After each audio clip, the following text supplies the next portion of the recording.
2019 ഞാൻ ഇവിടെ വന്നിരുന്നു എന്നാണ് എന്റെ ഓർമ്മ. അതുപോലെയുള്ള ഒരുപാട് സ്ഥാപനങ്ങളിൽ പോകും. 2019 തോൽവിയായിട്ട് ഞാൻ ഇന്ന് വരെ ഏറ്റെടുത്തിട്ടുണ്ട്. അതൊരു അടിച്ചമർത്തലായിരുന്നു, തോൽപ്പിക്കലായിരുന്നു എന്ന് മാത്രമേ ഞാൻ എടുത്തിട്ടുള്ളൂ. അതിന് വ്യക്തമായ വിശദീകരണങ്ങളുണ്ട്. രാഷ്ട്രീയങ്ങൾ തമ്മിലുള്ള ഒത്തുകളിയിലൊക്കെ നമ്മൾ ഡിഫീറ്റഡ് ആണ്, but you are non victorious. അതാണ് ഞാൻ മനസ്സിലാക്കുന്നത്. ഇത്തവണയും അതിനുള്ള വമ്പിച്ച സാധ്യതയാണ്. ഞാൻ ഇത്രയേ നിങ്ങളോട് പറയുന്നുള്ളൂ. നിങ്ങൾക്കെല്ലാം നിങ്ങളുടെ കുടുംബവശാൽ ഒരുപാട് രാഷ്ട്രീയ ബാധ്യതകളുണ്ടാവും, രാഷ്ട്രീയ അഫിലിയേഷൻസ് ഉണ്ടാവും, ലാഞ്ചനകൾ ഉണ്ടാവും, ഇഷ്ടങ്ങളുണ്ടാവും. അതിലൊന്നും ഒരു മാറ്റവും വരുത്തും. പക്ഷെ ആ രാഷ്ട്രീയ ലക്ഷ്യങ്ങളെല്ലാം എന്താണ് ഉന്നം വെച്ചത് എന്ന് ദേശീയ തലത്തിൽ ഒരു അവലോകനം, പഠനം, ചർച്ച ഇതെല്ലാം നിങ്ങളതാണ്. ഒരു വോട്ട് ചെയ്യുന്നത് ലാഘവത്തോടെ ഒരു ഉത്സവമായി കൊണ്ടാടാനായി ഉപയോഗിക്കും. ഒരു വോട്ട് ചെയ്യുന്നതെന്ന് പറയുന്നത് രാജ്യത്തെ 140 കോടി ജനതയുടെയും നിശ്ചയത്തിന് കോട്ടം വരാത്ത തരത്തിലുള്ള വോട്ട് ചെയ്യുന്ന ഉത്തരവാദിത്വമുള്ള ഒരു പ്രക്രിയയായി നിങ്ങൾ അതിനുവേണ്ടി തയ്യാറെടുത്ത് നടത്തണമെന്നാണ് ഞാൻ പറയുന്നത്. നല്ലതുപോലെ നിശ്ചയിക്കും.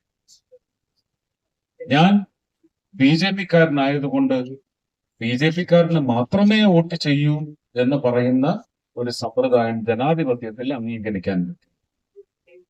BJP-കാരന് വോട്ട് കൊടുക്കാതെ ഞാൻ മെച്ചപ്പെട്ട ഒരാൾക്കാണ് കൊടുക്കേണ്ടതെങ്കിൽ ആ മെച്ചപ്പെട്ടയാൾ അയാളുടെ പ്രവർത്തനത്തിലൂടെ അയാളുടെ മെച്ചം, മേന്മ ഇത് നമുക്ക് വ്യക്തമാക്കി തന്നിരിക്കണം. ഇല്ലേ?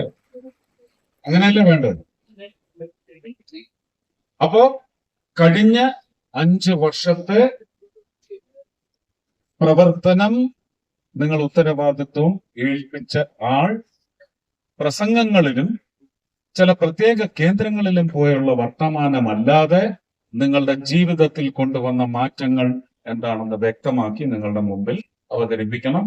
അത് മേന്മയാണെങ്കിൽ ഉറപ്പായിട്ടും അദ്ദേഹത്തിന് തന്നെ വോട്ട് ചെയ്യും. എനിക്ക് വോട്ട് ചെയ്യും. ഇനി അതിന് 5 വർഷം മുമ്പ് ഒരാളെ ഇവിടുന്ന്, അതായത് 2019 മുന്നേ 2014 വേറൊരു രാഷ്ട്രീയക്കാരനെ ഇവിടെ നിന്ന് തെരഞ്ഞെടുത്ത് അയച്ചു. അവരും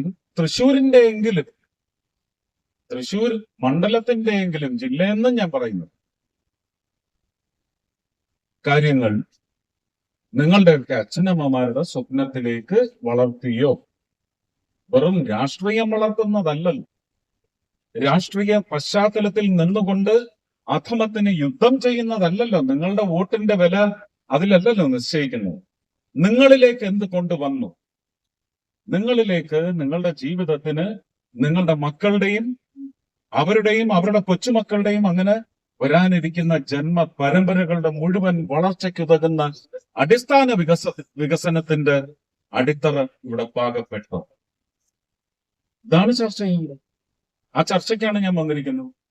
ആ ചർച്ച നിങ്ങളുടെ ചിന്തയിൽ ഉണ്ടാവണം എന്ന് അഭ്യർത്ഥിക്കുന്നു. വോട്ട് ചെയ്യുന്നതിന് മുമ്പ് 2014 മുതൽ ജയിപ്പിച്ച് വിട്ട ജനപ്രതിനിധികൾ അവരുടെ മാറ്റുരച്ച് തിളക്കം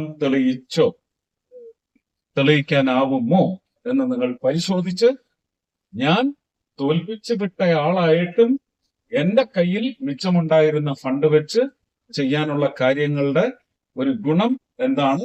ഇനി തിരഞ്ഞെടുക്കപ്പെട്ടാൽ എന്ന് പറയുന്ന ഒരു ചോദ്യമില്ല, തിരഞ്ഞെടുക്കപ്പെടും എന്ന വമ്പിച്ച ആത്മവിശ്വാസമാണ് എനിക്കുള്ളത്. അതിന് മതിയായ എന്റെ പ്രവർത്തനത്തിന്റെ മികവൻ അംശങ്ങൾ ഞാൻ അവിടെ ഇവിടെ എല്ലാം പാകി വെച്ചിട്ടുണ്ട്. തൃശൂർ ഒരുപക്ഷെ 2019 2021 പ്രചരണത്തിന് ഇറങ്ങിയപ്പോൾ വാഗ്ദാനം ചെയ്ത ചില കാര്യങ്ങൾ നിർവഹിക്കാൻ സാധിച്ചില്ല. എങ്കിലും തോറ്റാലും വീട്ടിൽ നിന്ന് കൊണ്ടുവന്ന് കൊടുക്കുമെന്ന് പറഞ്ഞു. പക്ഷേ കോവിഡ് കാലത്ത് തിരിച്ചു പിടിച്ച 10 കോടിയിൽ നിന്ന് 2 കോടി അനുവദിച്ച് കിട്ടിയപ്പോൾ അതിൽ 1 കോടി ഇവിടുത്തെ ശക്തൻ മാർക്കറ്റിലേക്ക് കൊടുത്തെങ്കിൽ ഒരു MP ആയി തെരഞ്ഞെടുത്ത് വിട്ടാൽ ഉറപ്പായിട്ടും തൃശ്ശൂരിന്റെ കാര്യം, ഫണ്ട് വിതരണത്തിൽ അത് മാത്രമേ നമുക്ക് സാധിക്കൂ. നിയമം അതാണ്. പക്ഷെ കേരളത്തിന്റെ മുഴുവൻ ഉൽപ്പത്തിക്ക് വേണ്ടി, അതിന്റെ ഉയർപ്പിന് വേണ്ടി, റിസറക്ഷന് വേണ്ടി കൃത്യമായി പണിയെടുത്തിരിക്കും. കേരളം മുഴുവൻ എന്റെ ടാർഗറ്റ് ആയിരിക്കുമെന്ന് ഞാൻ നിങ്ങൾക്ക് ഉറച്ചു തരുന്നു. ആ ഒറ്റ കാരണം കൊണ്ട് എന്നെ ഇപ്രാവശ്യം ഈ രാഷ്ട്രീയ തസ്കരന്മാർക്ക് തോൽപ്പിക്കാൻ വിട്ടുകൊടുക്കരുത്. ശക്തമായ ഒരു ഭൂരിപക്ഷ പ്രതിരോധം നിങ്ങൾ തീർക്കണമെന്ന് മാത്രമേ ഞാൻ അഭ്യർത്ഥിക്കുന്നുള്ളൂ. മതിയായ നേർരേഖകളൊക്കെ നിങ്ങൾക്ക് ചർച്ച ചെയ്യാൻ പാകത്തിൽ ഇവിടെ മുദ്രകളായി പതിപ്പിച്ചിട്ടുണ്ട്. വികസനത്തിന്റെ ഭാഗമായി ഞാൻ പ്രതിനിധീകരിക്കുന്ന രാഷ്ട്രീയത്തിന്റെ ഭരണ സംവിധാനത്തിലൂടെ വന്നിട്ടുള്ള നിങ്ങളുടെ ജീവിതത്തിന്റെ മേന്മയ്ക്ക് വേറെ എവിടെയും നോക്കണ്ട.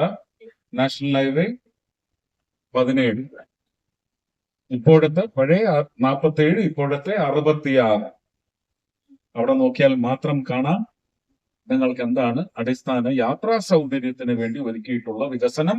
അത് കഴിഞ്ഞ 30 വർഷമെങ്കിലും മറ്റ് രാഷ്ട്രീയ കക്ഷികൾക്ക് സാധിച്ചിട്ടില്ല.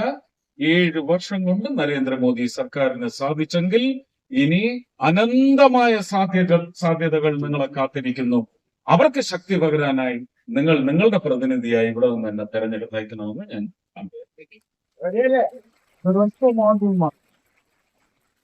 ഒരൊറ്റ മോഡ്യൂൾ മാത്രമാണ് ഞാൻ ഇവിടെ അവതരിപ്പിച്ചത്.